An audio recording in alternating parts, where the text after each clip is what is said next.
Pará. Estamos, dale, que estamos. ¿Pero a al dónde? aire. ¿Arrancamos qué? Estoy viendo Estamos. el último capítulo de La Con Casa de Parecidos Papel. arrancó. Pero- Uy, lo vi al último capítulo. ¿Crees que te lo.? Cerrá la boca. Vos me llegás a expoliar, no sé cómo se dice. Medio segundo y yo... No, bueno. Nada. Hoy no lo contamos, pero tiene que ver el tema de hoy. ¿Vos decís? Sí, así. Sí, vamos a hablar de eso, claramente. El fenómeno de las series, el fenómeno Netflix también, aunque existen otras plataformas para ver esos contenidos nuevos que nos tienen a todos, que llegamos al trabajo y nos ponemos a hablar y nos empiezan a callar también, porque es como, eso, lo que acaba de pasar, no se te ocurra decirme nada de lo que pasó, porque aparte estuve toda la noche viendo maratónicamente series, ¿o no? Así es. ¿Es así? Bueno. Bueno, ¿de qué se trata todo este fenómeno? Todo eso nos vamos a permitir hoy hablar acá en Distintos Parecidos. A los que tengan miedo de que les spoileemos algo, por las dudas estén atentos y cualquier cosa cambia en el canal, pero nos los invitamos a que se queden. Y nosotros también tenemos invitados para hablar de este tema. Está con nosotros Francisco Pérez Ozán, periodista, presente aquí. Está también, muchísimas gracias Francisco por estar acá. Gracias por invitarme. Fernando Bedini, también periodista, muchísimas gracias por estar acá. Gracias por la invitación. Y Florencia Álvarez, psicóloga, muchas gracias Florencia por haber venido. Bueno, tenemos que hacer antes, hemos cambiado un poco el formato, ¿o no? Sí. Bueno, vamos a seguir al formato de siempre, que es el clip, y enseguida continuamos con los invitados y el tema. El significado de maratonero no es acción y efecto de maratonear. No. Dícese de la persona que sacrifica su vida amorosa, sus amigos, su vida social y en su lugar abraza al sillón, abraza y besa al control remoto para en menos de 24 horas terminar completamente una serie. Y a mí no me vas a engañar, yo sé que tú eres una de esas personas, has estado en la posición del maratonero. Hasta ahora sigue siendo la serie que ha convocado mayor cantidad de millones de espectadores. Me refiero a los. Homero, ¿estás usando tu costosa caminadora para ver una serie que salió del aire hace 5 años? Cuando yo quise verla contigo, dijiste que era pretenciosa y repetitiva. Marge, hay muchos misterios que necesito que resuelvas. Todo el universo varado es un pedazo de grava en una caja de arena para gatos. Gracias, Marge. Has arruinado mi serie. La primera, a ver, sin lugar a dudas, la recientemente ganadora de todos los Emmy como mejor serie dramática, siendo que su estructura es épico-fantástica, es Game of Thrones. Arrasó en los premios Emmy de este año en curso 2016, basado en la novela de George R.R. Martin. A ver, esta serie estará buena. Bueno, veo un capítulo y si me engancho, si no, ya fue. ¡No, boludo! No te puedo creer que era él. ¿Qué hora es? Uy, se hizo retarde. Bueno, uno más y ya está. Solo uno y después corto, sí o sí, pase lo que pase. ¿Te puedo creer ese final? No, pará. Yo me despierto a las 6:30. Si no me baño, me puedo... ¿Cuánto dura este capítulo? 46. Le sacamos 6 minutos de introducción. Son 40 minutos. Duermo 3 horas. Está uno más. ¡No! Próximo, no importa. Si no duermo, Estoy falta laburo por esta serie. ¡La voy a terminar! John, ¿qué haces? ¿Estás bien? ¿Qué te pasó? Pasa que la terminé. ¿A la serie? No, a la membresía de Netflix. Me vi todas las series habidas y por haber. No voy a trabajar hace 2 meses. Bueno, claramente la adicción es uno de los términos que más vamos a tocar acá para ver qué es, ¿sí? Si realmente se es adicto o no se es adicto a una serie. Pero antes empecemos a explicar qué es esto del fenómeno que se ha dado de que estamos viendo series, así como nos mostraba el clip, ¿no? Sin poder parar. ¿Es así? ¿Por qué? ¿Por qué hemos llegado a esto? ¿Quién se anima a desentrañarlo? Bueno, yo tengo una teoría, no sé si será verdad, para mí tiene que ver con la cada vez más grande oferta de series y que hay algo para todos. Es imposible que no haya una serie que te guste porque hay series de todos los temas existentes prácticamente. Del año pasado, por ejemplo, se estrenaron en Estados Unidos cerca de 500 series, solo series nuevas. O sea, es un mercado muy grande y ahora cada vez es más fácil conseguirlas, principalmente gracias a Netflix. Entonces es muy fácil de ver. Te sentás, buscas, encontrás algo y lo ves. Bien. Yo voy a acoplar mi teoría con la de él y también tiene que ver con el hecho que el cine ha empezado a caer mucho, ¿sí? las películas, si bien hay muchas películas taquilleras, no son tan constantes como antes, ¿sí? Por ejemplo, año 1996 hubo películas así, una tras otra, desde Seven, no me voy a acordar en este momento, pero muchas películas en un solo año, que incluso muchísimas llegaron al Oscar. Ahora, con suerte, tenés cada X cantidad de meses una película importante, llamativa, y las series tenés todo el tiempo. Y no solamente las tenés todo el tiempo, sino que, por ejemplo, Netflix te dice, tengo una serie nueva para vos, pero no solamente es el primer capítulo, son todos los capítulos. Así, ¡ah! Listo, Claro. acá perdí. Claro, ¿y por qué? ¿Por qué se prefieren las series antes que las películas? Que es algo que antes no pasaba. La verdad creo que es por comodidad. En la serie antes tenías que esperar una vez por semana la serie que le estrenaba el canal, tenías que esperar a que llegue el horario, tenías que sentarte al televisor. Ahora tenés una hora libre y decís, ¿qué hago? Bueno, veo una serie. Claro, tenés un ratito, aprovechás el tiempo y decís, bueno. Claro, la película hay que hacer todo un plan, hay que salir, hay que buscar, es muy complicado. Bien. Sí, no, yo coincido con esta lectura que hacen de que hay series para todos, ¿no?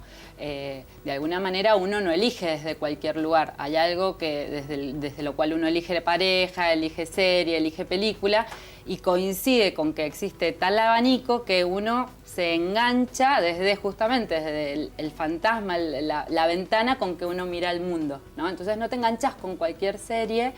Y ni los adolescentes se enganchan en particular con algunas series y no con otras, los adultos también, y eso tiene que ver, me parece, con eso, con que cada uno tiene una configuración por la que ve el mundo y desde ahí se engancha, ¿no?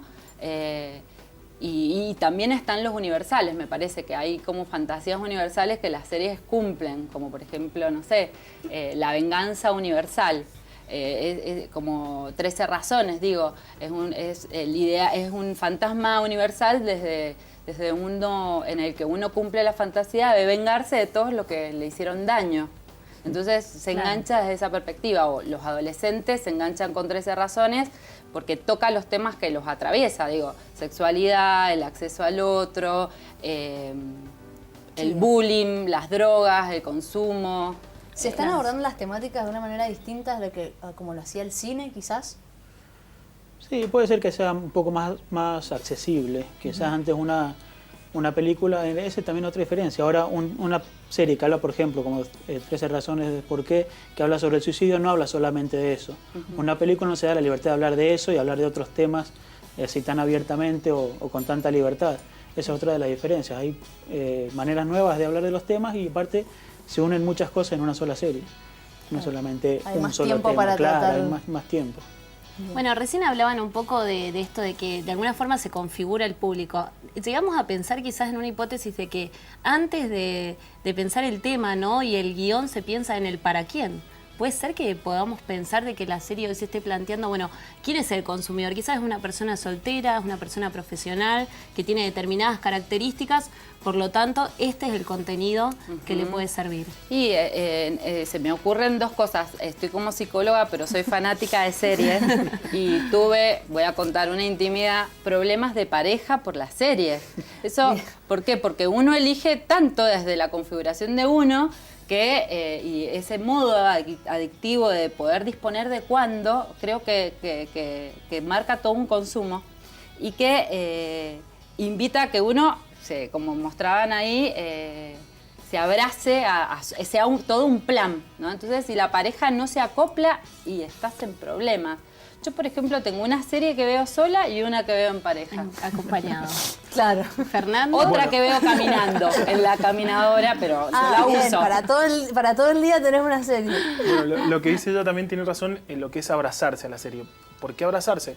Porque vos no viste X capítulos de la X serie que estás siguiendo hoy y a no sé, 5 minutos, 10 minutos después que alguien lo vio, empiezan todos los spoilers en todas las redes sociales.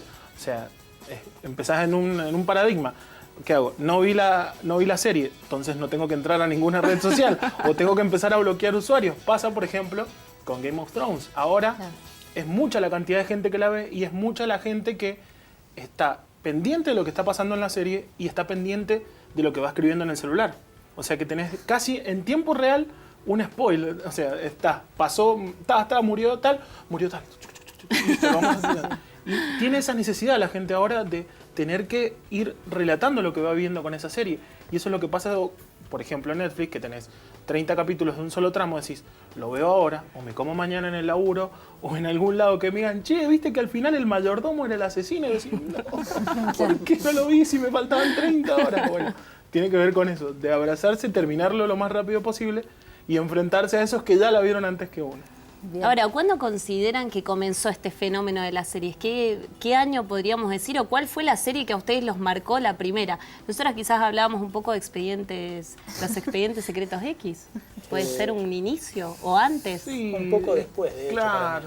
Fue con Los Sopranos, el año 99. Bien. Es el punto Totalmente de pivotal acuerdo. de las series. HBO es una historia que abandona totalmente el formato tradicional, que era un capítulo que empezaba, terminaba y esa era la historia. Bien. Esto se extendía por todas las temporadas, los personajes evolucionaban mucho, tenía muchísima psicología adentro y eso ya empezó, fue un exitazo y dijeron, bueno, hay que Claro, ir por esa ahí. es la línea, una línea argumental que continúe capítulo a capítulo. Claro, normalmente, por ejemplo, seguidores de Friends sabían que Friends, los capítulos eran autoconclusivos. Empezaba ese día, terminaba ese día, como dice él, y a lo sumo 2 o 3 capítulos te tenían en vilo con algo. Pero como hizo Sopranos, te tenían en vilo desde que empezaba la serie hasta que terminaba con el último capítulo. Así, wow, ¿cómo sigue?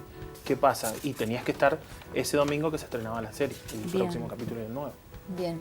Bueno, uno puede no estar mirando una serie, pero seguramente alguien ha escuchado Breaking Bad, Game of Thrones, quien dice Merlí, por ejemplo, quien dice... La Casa de Papel. La Casa de Papel. Bueno, aunque uno a veces no esté o no esté prendido a Netflix, por ejemplo, de alguna manera se entera de que ese fenómeno está pasando. Bueno, eso estamos hablando hoy aquí en Distintos Parecidos. Pueden hacerlo también a través de las redes sociales, participar de nuestra conversación. Estamos en Facebook y en Instagram como Distintos Parecidos y en Twitter como @dpsenalú. Prometemos no spoilear mucho. Ya venimos. Llegamos al segundo bloque de Distintos Parecidos y en el corte lo estábamos empezando a hablar de los finales. ¿Qué te gustó más? ¿Cuál terminó mejor? ¿Por qué terminó mejor cierta serie? Y un poco en eso nos queríamos quedar en cuanto a esta adicción, si se puede hablar, y esa sensación de vacío cuando termina una serie, ¿no? Como uno le puso tanta expectativa a algo para verlo y bueno, y después termina. ¿Y qué pasa con nuestra vida psicológicamente en ese momento? Y bueno, en realidad, desde la perspectiva en la que yo leo un poco la realidad, adicción tiene más que ver con la relación del sujeto al objeto, ¿sí? Entonces, puede haber adicción por esa necesidad que hay rápida de consumir ese objeto. O sea, que puede haber adicción a las drogas, digamos, pero no por la droga en sí, no por el objeto que se consume, porque hay adicción a los medicamentos, hay adicción a la serie, podría hablarse... O sea, ¿se puede hablar de adicción en este tipo de casos? Yo creo que se puede hablar de que hay una relación problemática quizás con el objeto. ¿En qué medida? En que eso rompe el lazo con el otro, por ejemplo. Estos problemas de pareja o hace que no vaya al trabajo, que haya un aislamiento, que haya toda una desconexión con el otro, con la cultura, con el trabajo, con la vida cotidiana, que hace que sea problemático. Uno podría hablar de uso problemático. Bien. Claro, ¿cierto? uso problemático, el objeto en este caso de la serie. Exacto, entonces por ahí justamente en la adolescencia, que es donde más se da el uso, o no solo en los adolescentes, pero es donde hay como mucha vulnerabilidad a que justamente eso que empieza a aparecer en el adolescente, que es el lazo con el otro cuerpo, donde cuesta mucho primero definirse en la sexualidad y además ir a buscar al otro sexo, la serie puede ser como ocupar un lugar de evitación, lo cual a veces puede estar bueno porque mientras que se van procesando el cuerpo nuevo y otras cosas, resuelve o no. En realidad tiene que ver con el uso que hace cada sujeto. No se podría hablar, yo no hablaría en generalidades de adicción a las series. Bien. Pero sí uno puede ver que cuando termina un capítulo necesita ver otro. Y creo que tiene que ver mucho, no sé, ustedes son los especialistas, los periodistas, con ese recurso que se va usando de que ya esa temática atraviesa toda una serie y que va dejando como objetos sueltos escenas o cosas que no se terminan de desarrollar y quedan para después. Siempre uno puede seguir viendo, ¿Se ¿no? juega con esa ansiedad, quizás, del Y ser humano? depende mucho de la serie. En realidad hay series que sí, dependen mucho del factor sorpresa y depende mucho del efecto, en inglés se llama cliffhanger, que es literalmente colgar de un precipicio. Te deja, el capítulo termina en el momento de mayor tensión, entonces no puedo no saber qué va a pasar enseguida. Pero cada vez se usa menos, en realidad no es tan común. Se usa más en las series de acción que en otra cosa. Sí, sí, la verdad que tiene toda la razón, porque vos empezás a ver una serie y poner segundo capítulo, que es cuando ya empieza lo más potentoso, lo más que ya tiraron la línea, ya está la carnada, ya picó, ya empiezan a tirar con el riel. Decís que bueno, y termina y es como wow. Y quedás como obligado a otro capítulo, a otro más y a otro más y así. Antes estaba bueno que tuvieras una semana de espera con los capítulos. Ahora con todo el fenómeno Netflix, Amazon, Hulu, todas esas series todos esos servicios que te ofrecen series on demand, directamente te ponen toda la salsa, toda la torta. O sea, no es que te dan una porcioncita de torta, no, te ponen toda la torta. Te dicen, acá tenés todos los capítulos. Y ahí es cuando uno no sabe administrar ese tiempo para ver toda esa cantidad de series. Antes tenías una semana. A lo sumo, al segundo día se te iba un poco esa ansiedad, decís, listo, tranquilo. Y seguía, hasta que 21:59, por ejemplo, vamos a citar Game of Thrones del domingo, era como, uy, y todo el mundo se podía ir al diablo. Había que estar sí o sí frente al tele para ver el capítulo nuevo. Ahora tenés que ver todos de un solo saque. Flor, y desde la psicología, ¿cómo analizás ese comportamiento que estamos teniendo hoy, o sea, social, ¿no? Podría decirse. Sí, yo creo que la serie como recurso de ficción, o sea, el ser humano siempre busca ficciones, ¿sí? Antes era un recurso, no creo que deje de serlo, pero creo que antes se recurría más a la novela, al libro, a las telenovelas, las series juveniles, pero que tenían otra forma, ¿no? Esto de, no sé, verano del 98, los adolescentes se juntaban a verlo. Estaban en Brasil y se juntaban, o en Chile, me acuerdo, era adolescente y te juntabas en el parador a ver la serie. Ahora me parece que, por un lado, la serie refleja mucho más lo cotidiano, o sea, tiene una forma de mostrar la realidad mucho más cruda como es, con toda, no sé, en géneros de serie, pero hay un género de serie que muestra toda la miseria humana, ¿no? Todo lo que Black Mirror, por ejemplo, toda esa tecnología o todo ese mundo que está a 1 minuto, a 10 minutos de distancia y que uno se ve reflejado y que refleja problemáticas actuales. Ahí quería llegar, ¿no? A la identificación que estamos teniendo con este tipo de temáticas y con el tratamiento que se hace de esas temáticas. ¿Ustedes lo ven así? O sea, ¿hay una identificación mayor?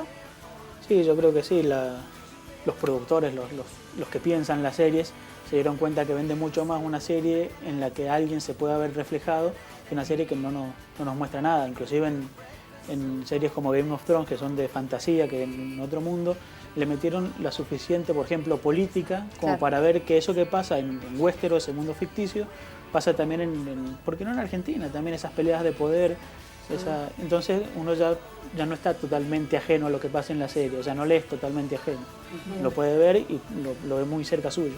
Pero ese recurso, a la vez, de identificación con el personaje es lo más antiguo que hay en el mundo, porque justamente es un proceso, la identificación es el proceso primitivo por el cual uno se forma el yo, se forja la personalidad, es decir, que sí, ese mecanismo es lo más antiguo que hay.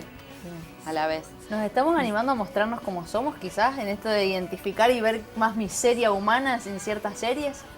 No sé, ya estoy jugando a armar preguntas, ¿eh? Puede ser, y también que busquen no solamente que se identifique uno, sino que también se identifique la realidad en la que uno vive. Por ejemplo, sin ir más lejos, El Marginal.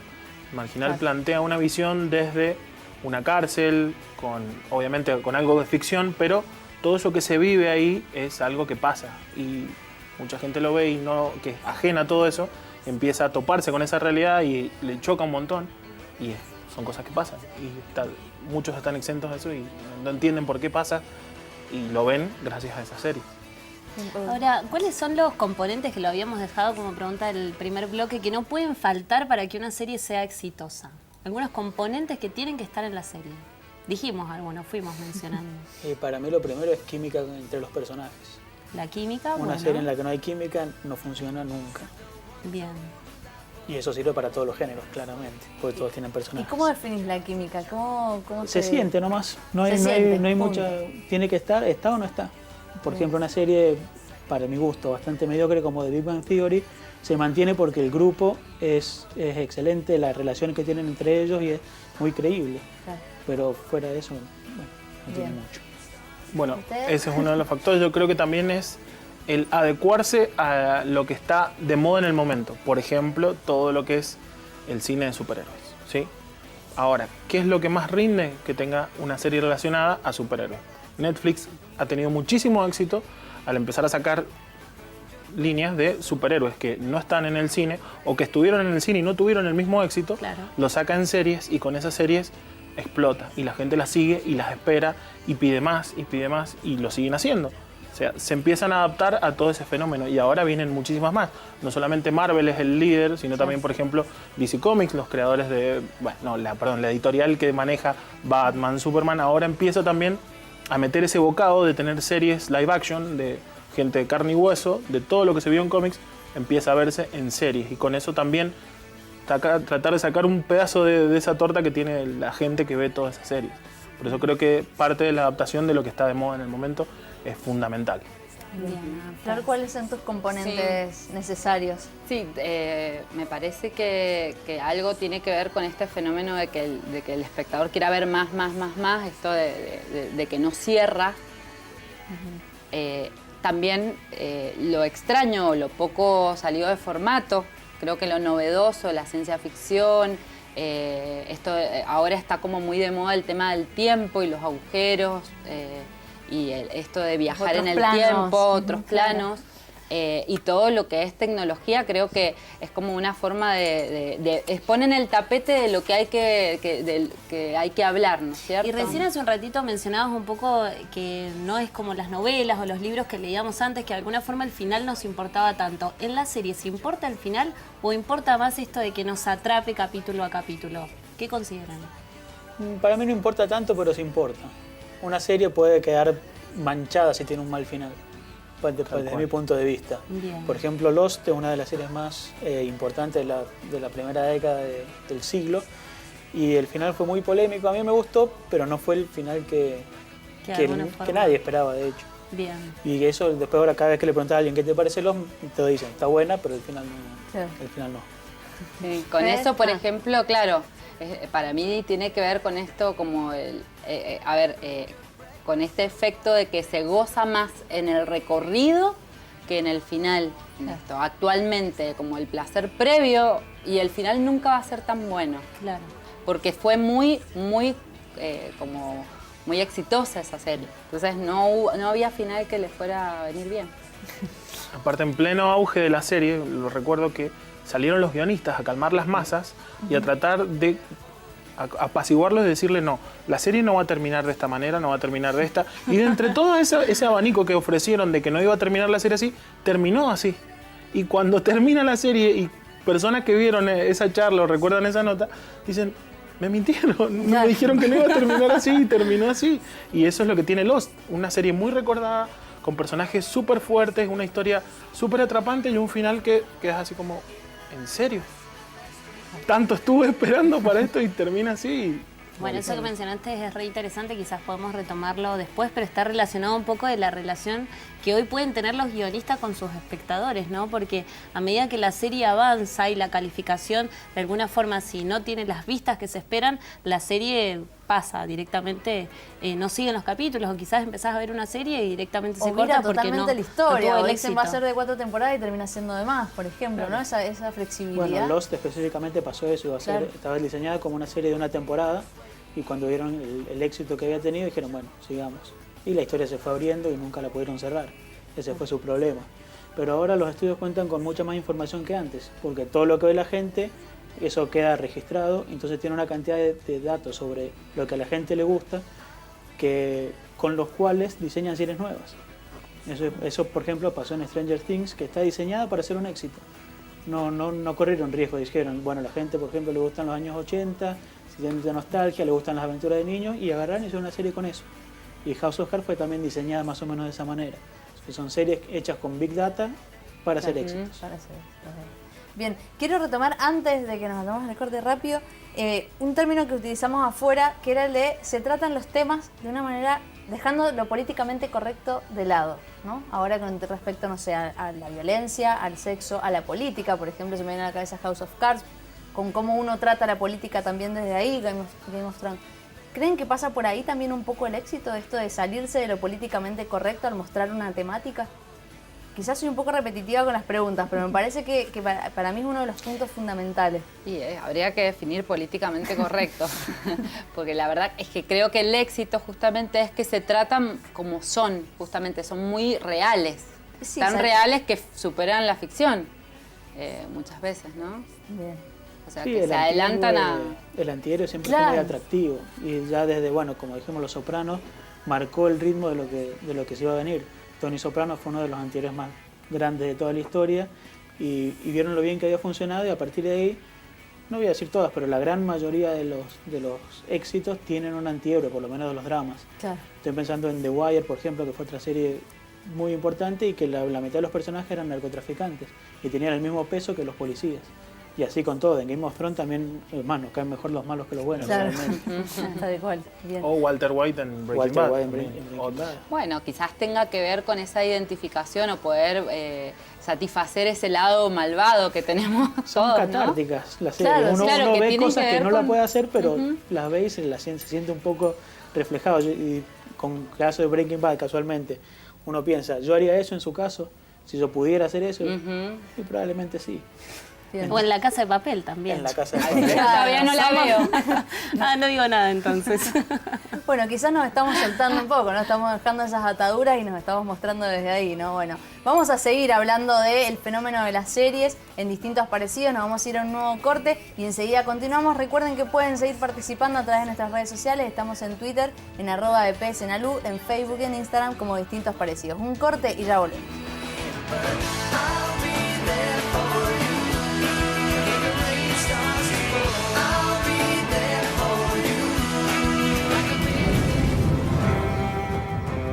Tercer bloque de Distintos Parecidos. Continuamos hablando de los fenómenos relacionados a las series. ¿Qué es lo que estamos viendo y cómo lo estamos viendo? ¿Cómo lo estamos consumiendo? Tenemos una invitada especial para nosotros, se puede decir, sí. Paula Semis, estudiante de Comunicación Social, parte del equipo de Distintos Parecidos. Gracias, Pauli, por haber querido sentarte acá. Gracias a ustedes. Bueno, esta no lo quiere decir, pero sí sos adicta a la serie. Un poquito. Sí la sos, sí, Sí, claramente. sí, sí. Vos nos indujiste a hacer este programa, Ah. hay que decirlo. Así que bueno, Me muchas descubrieron. gracias. Te descubrimos. Le agradecemos a Florencia Álvarez, psicóloga, por haber estado aquí, también tratando acerca del fenómeno de las series, tratando de explicar qué es lo que estamos viendo. Tenemos información, porque Eso. la idea es que en este bloque podamos hablar un poco de lo que tiene que ver con Netflix, porque en el 2018, con presencia en 190 países, Netflix superó los 117 millones de suscriptores en el mundo y la compañía sumó 8.3 millones de abonados en el último trimestre y reportó ganancias de 185.000 millones de dólares. Así que bueno, en diciembre del 2017, sumo algo más, incorporó al catálogo de América Latina 95 series y películas. Entre las novedades, la segunda temporada de Crown y Las Chicas del Cable y también La Casa de Papel, la ficción española que a tantos nos está atrapando. Todavía no la veo. Ahí está, todavía no. Hay algunos que todavía no la ven. Bueno, la idea es que podamos abrir un poco el debate con lo que tiene que ver ya el fenómeno Netflix, un fenómeno que para introducir un poco fue una idea de una persona que se acercó al dueño de Blockbuster y le dijo, tengo una idea nueva. Y Blockbuster dijo, no, esto no va a funcionar porque de alguna forma las ganancias en Blockbuster están relacionadas con la penalidad a esa película que no se devolvía en tiempo y forma, ¿se acuerdan? Bueno, eso era la masa más importante de dinero que ingresaba y este chico de Netflix dijo, bueno, me parece que podemos empezar a enviarlo por mail. Y empezó enviando películas por mail. Bueno, hoy ese fenómeno y muy rápido creció y muy rápido desapareció Blockbuster. La idea es que hablemos un poco de Netflix en su crecimiento. Bueno, para mí Netflix tiene como dije, gigantesca ventaja de la comodidad. Es muy fácil inscribirse, es muy fácil aprender a usarlo y es muy fácil dejarlo como única opción. Hay muchas casas que ya no tienen cable porque no les hace falta. Tenés películas, bueno, es otra cosa, la gigantesca variedad que ofrece de productos. Hay películas, hay documentales, hay series, hay especiales de comedia y seguramente esto en el futuro va a seguir avanzando y van a empezar a presentar cosas nuevas y hasta ahora no hay nadie que le pueda hacer frente. Los otros servicios de streaming lo intentan, pero todavía no ni siquiera están cerca de ser lo que es Netflix. Bien. Quería ir un poco a qué significó para la industria del entretenimiento Netflix. ¿Cómo cambió también las formas de producción, las formas de plantear formatos? Y como decía aquí el compañero, lo que pasa, yo creo que lo que hizo Netflix fue dar esa facilidad a los usuarios justamente. Que eso yo, personalmente, yo no veo más televisión.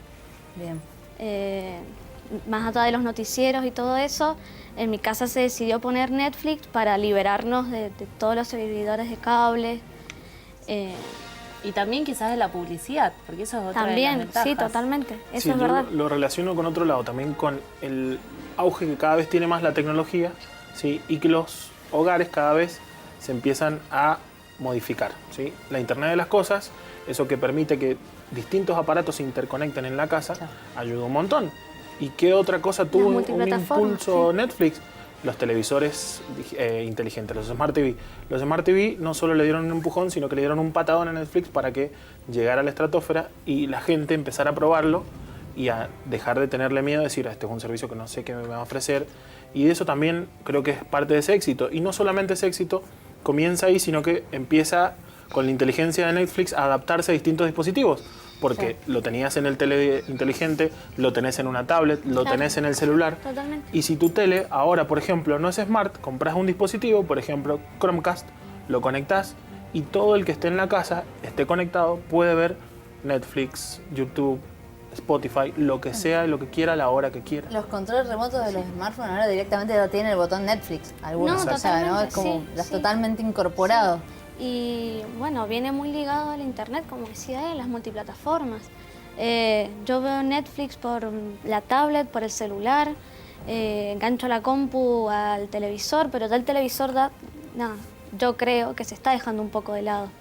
Bien. En ese sentido. Bueno, antes, por ejemplo, ¿qué es lo que hacías antes de ir a trabajar? Por ejemplo, la persona que trabaja y en el camino a su trabajo tiene mucha distancia, descargaba música a su teléfono. Bueno, Spotify sale a resolver esto, por ejemplo. Pero, ¿qué hizo Netflix? Pensó y dijo, ¿qué les puedo ofrecer para el que se va a trabajar y quiere ver una serie? Le ofrezco que vean las cosas sin conexión. O sea, antes de irte a tu casa, descargas algún capítulo o la cantidad de capítulos que quieras para verlos sin conexión y vas en el bondi, en un taxi, en el lugar donde sea y podés ir viendo la serie sin necesidad de tener una conexión estable que estés a los cortes y ahí no puedo, no importa, ya lo tenés descargado y lo podés ver. Sigue a lo que voy, que sigue Netflix metiendo justo esos bocados en lo que la persona necesita y lo que quiere. Como en la evolución de su usuario está Netflix ahí justo con la bandejita y decirle, toma. Y se estudia mucho el mercado también. O sea, es una plataforma hecha para los millennials. O sea, si bien hay muchas facilidades para la gente de otras generaciones, yo creo que por eso está teniendo tanto éxito también. Claro, una vez que tuvo una posición dominante solamente como servicio de distribución, dijo, bueno, no nos vamos a quedar acá, empezaron a hacer sus propias producciones. Claro. Empezaron con House of Cards, con cosas propias, que como ya dije, ya sabían que iban a ser un éxito y eso llevó a que ahora produzcan, no sé, como dijo ella, 50 y tantas series al año, especiales de comedia propio, y eso hace que el público cada vez necesite menos otra cosa. Metámonos en la televisión, que es donde estamos ahora. Hablaban de, bueno, dejé de ver tele, ya la tele no tiene tanto protagonismo, o sea, el producto de televisivo en sí. Sin embargo, por ejemplo, Canal 7 creo que compró House of Cards para pasarlo, o sea, tiene que salir a competir desde otro lado. ¿Cómo se puede mantener la tele frente a este fenómeno? ¿Cómo lo ven ustedes? Yo creo que la televisión se tiene que acercar más a lo que es la web, a lo que son las multiplataformas. Porque está bien, Canal 7 compra House of Cards, pero no lo veo con la misma calidad que lo veo en la tablet, ponele, o en la computadora, o en el smart, o en el teléfono. Sí, la tele de aire en realidad tiene un público cautivo que no lo va a perder prácticamente nunca. Los canales, como dijo ella, se están acercando a esa existencia multiplataforma. HBO tiene su servicio de streaming que es HBO Go. Los canales de deporte inclusive también hacen lo mismo. Fox tiene, que si tenés Fox en el cable, podés tener Fox en el celular. Ya no, prácticamente no existe un canal, o no van a dejar de existir canales que no se puedan ver a través del teléfono con aplicaciones, ya sean pagas o gratis. Y en Estados Unidos esto está mucho más avanzado porque hace años que es universal el uso de los TiVo, de los DVR, que directamente graban el programa y puedes saltear las publicidades y lo ves cuando querés. Eso también impulsó mucho la existencia de Netflix y otros servicios de streaming.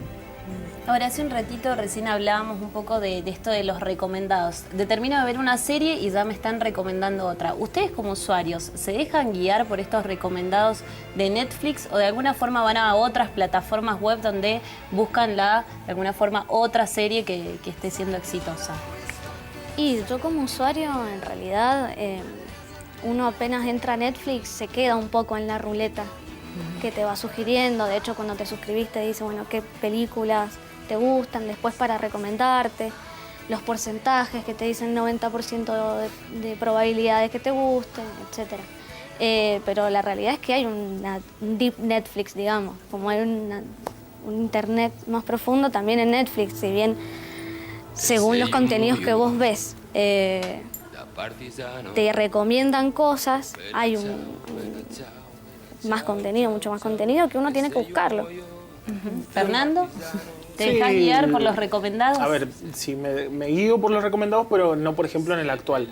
Todo el mundo viendo La Casa de Papel y yo todavía no la quiero ver a La Casa de Papel. A mí me pasa lo mismo. Tengo que lidiar con otras series antes de poder permitirme dar un tiempo a La Casa de Papel. ¿Pero por qué no es La Casa de Papel? Que La Casa de Papel pasa esto. Bueno, todavía tengo que terminar otra serie que no he podido consumir en un solo momento y tengo que darle un tiempito a eso y después lo otro. Y también hay una presión ahí, por parte de tu círculo, de la sociedad.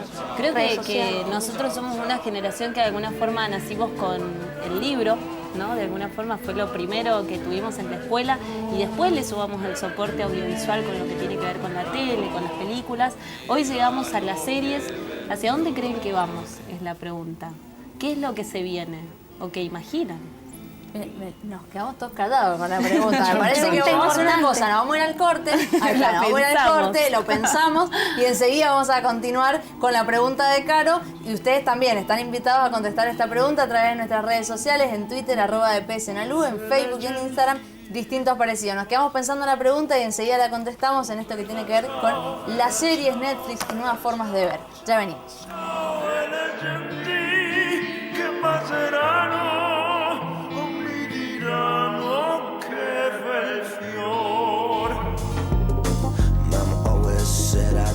No sé si habrá sido poco el tiempo del corte para poder pensar la respuesta que le vamos a dar a Caro, pero por las dudas que repita la pregunta. Estoy tentada, pero porque me quedé en corte. En realidad preguntarles un poco de hacia dónde vamos con esto de los distintos formatos de consumo que hemos tenido. De alguna forma podemos decir que el cine está mirando a las series. Sí. Sí, yo creo que sí. Totalmente. Por es ejemplo, un cambio de paradigma. Perdón. Sí, no, perdón. Lo que hablábamos más temprano, que el cine empezó a tener una decadencia y esa decadencia se tradujo en gente empezando a meterse en estos servicios y empezar a consumir series. ¿Qué hace el cine en este caso? Es la típica frase, si no puedes contra ellos, úneteles. Bueno, Netflix lo piensa eso y produce películas propias. Empiezan con un calibre bajo, ¿sí? Empiezan a ver cómo es la respuesta de la gente y a medida le van poniendo un poco más de plata y llegan al punto, por ejemplo, ahora que ya tienen un Martin Scorsese. Dentro de muy poco se viene una película exclusiva para Netflix dirigida por Martin Scorsese y no solamente es Martin Scorsese, sino que trae los actores, los mejores actores que tiene este director en cuanto a películas de mafia, del cine mafia, que son Robert De Niro, Al Pacino, Joe Pesci. Y encima la película habla de mafia. Listo. Si no gana eso, no saben qué van a hacer. Y a partir de cómo resulte eso, es que otros directores va a ir a empezar a tentar Netflix para que empiecen a decir, bueno, hacemos una peliculita, tenés toda esta plata, haz lo que vos quieras. ¿sí? Y así empieza a atraer gente, no solamente desde las series, sino también con las películas. Claro. Bien. Sí, Pauli se quedó ahí como... Sí, no, como decía él, yo creo que es un cambio de paradigma, es otra forma de hacer cine, digamos. Como decíamos, la facilidad de pago. Ahora las entradas al cine salen carísimas, es muy difícil ir al cine. Yo antes iba, no sé, una vez a la semana y ahora no se puede. Entonces, que Netflix me traiga una película de Scorsese con tanta facilidad y es súper tentador y la gente se agarra de eso, todos nos agarramos de eso. Entonces yo creo que eso sí es un cambio totalmente. Por supuesto, no es lo mismo una serie que una película. O sea, en una serie se puede desarrollar un personaje en 10 episodios. Una película tenés 2 horas para encariñarte con el personaje, para odiar al villano. Lleva otras cosas, o sea, no hay que comparar serie con película, a eso me refiero. Pero sí herramientas o recursos del cine que utilizaban las series y viceversa. Me parece que hay una sinergia quizás. Sí, no sé. Sí, puede ser. No, ya está todo prácticamente inventado en el mundo del cine, entonces tienen que buscar maneras de mantenerse a flote sabiendo que tienen un competidor cada vez más serio. Sí. Y para mí en el mundo de la serie se ve un cambio específicamente en la duración de la serie. Como decimos, cada vez más fácil sentarse y ver una serie entera. Y esto lo van a seguir haciendo. Una de las últimas series que estrenó Netflix, que en realidad es de la BBC, es The End of the Fucking World, que tuvo capítulos creo que el más corto duraba 16 minutos. O sea, no es nada. La serie entera, la primera temporada, que son 8 capítulos, dura 2 horas y media, por ejemplo. Entonces, una película podría ser perfectamente, ¿no? Claro, una película. Y eso se ve también, por ejemplo, en La Casa de Papel, que en Antena 3, donde fue estrenado originalmente, duraba 1 hora y 20, más o menos cada capítulo. Y Netflix lo recortó. El capítulo más corto dura 45 y el más largo 50 y algo. ¿Entendés? Entonces hay cada vez menos, quizás, paciencia para series largas como las que se veían antes.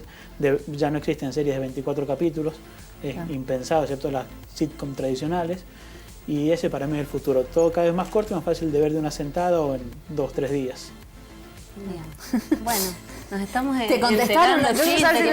Pienso en microhistorias, podemos pensar en microhistorias. Microhistorias son los herederos de las series web, básicamente. Las series web, las series cortitas que se estrenaban, que tenían capítulos de 5 minutos y que ahora, bueno, están dando el salto al consumo masivo. Bien. ¿Creen que desaparece el zapping? Y es bastante difícil si te enganchás en una serie, por ejemplo, metés en Netflix, empezás con la serie y decís, no, la voy a cambiar ahora. Voy a ver qué me depara. Total, ¿qué puede pasar? En 2 o 3 capítulos más, capaz que me termino de enganchar completo y ahí listo, quedaste adentro y no hay chance que la saques. Claro. Quizás lo que me refiero es ese zapping que de alguna forma hoy prendes el tele y vas cambiando de noticiero, vas viendo los distintos canales y que ahora en realidad directamente ingresamos y decimos, bueno, quiero ver esto.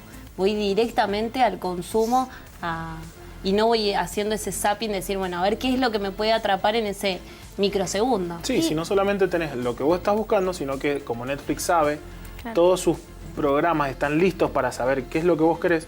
Vos entrás y tenés lo que vos querés, pero cuando abrís la vista tenés una parrilla con zapping. Todas las cosas que a vos te gustan o te van a gustar. Decís, sugerido, ¿qué es esto?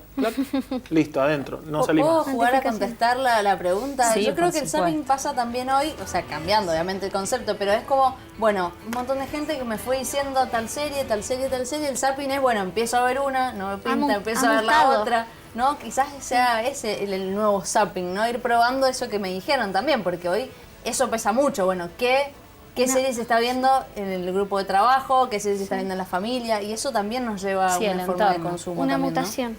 digamos. Una mutación del zapping. Claro, una mutación del deformación. Puede ser. Yo creo que también va por una cuestión generacional. No sé, ponele. Nosotros tenemos Netflix y mi mamá hace zapping. Y empieza... En la ruleta es como, a ver esta, y ve 20 minutos, es como, no me gustó. Y la saca y ve otra. Claro. Ponele, y yo no. Que me levanto y prendo la computadora, no prendo el televisor. Bien. Y como él dice, o sea, como Netflix te va sugiriendo, es como más difícil hacer ese tipo de zapping, más tradicional, digamos. ¿Cuál consideran que ha sido la mejor serie de los últimos años? Súper subjetivo. Ahora sí. Vamos sacando el saco de cuchillos. Súper subjetivo. Ahora empiezan los fanáticos. Yo creo que Juego de Tronos. Pero es muy subjetivo, o sea, obviamente podemos estar totalmente en desacuerdo. Lo que podemos hacer es recomendar. Claro, Juego de Tronos yo creo que Juego de Tronos tiene todos los componentes que tiene que tener una serie. Bien. Y hay varias que están muy arriba. El regreso de Twin Peaks está muy también. arriba. The Leftovers, la última del creador de Lost, Damon Lindelof, también está muy arriba. Breaking Bad, obviamente. Mad Men. No la vi. Pero sí, sé que la crítica es... Listo, ahora dale a anotar en la agenda para ir a ver. Hay muchas. Es muy difícil elegir una. ¿Fe? Sí, no sé, y pienso y se me vienen todas, así todas empiezan a pelear en mi cabeza, decir, no, yo. A ver, Sopranos, Breaking Bad, ahora obviamente Game of Thrones, también, como dice el regreso de Twin Peaks, o sea, te van trayendo cosas que decís, ay, qué bueno, y decís, ay, no creo que esta vaya a superar a la anterior, y viene una más y decís, uy. Y así, sí, es continua la cuestión. No es que te dejan un tiempito para que tengas que decir el libro, bueno, qué bueno, nos haría falta una serie, no, ya la tenés ahí. ¿Cuál fue esa serie que empezaron a ver sin tanta expectativa y les terminó volando la cabeza, como se dice? Doctor Who para mí.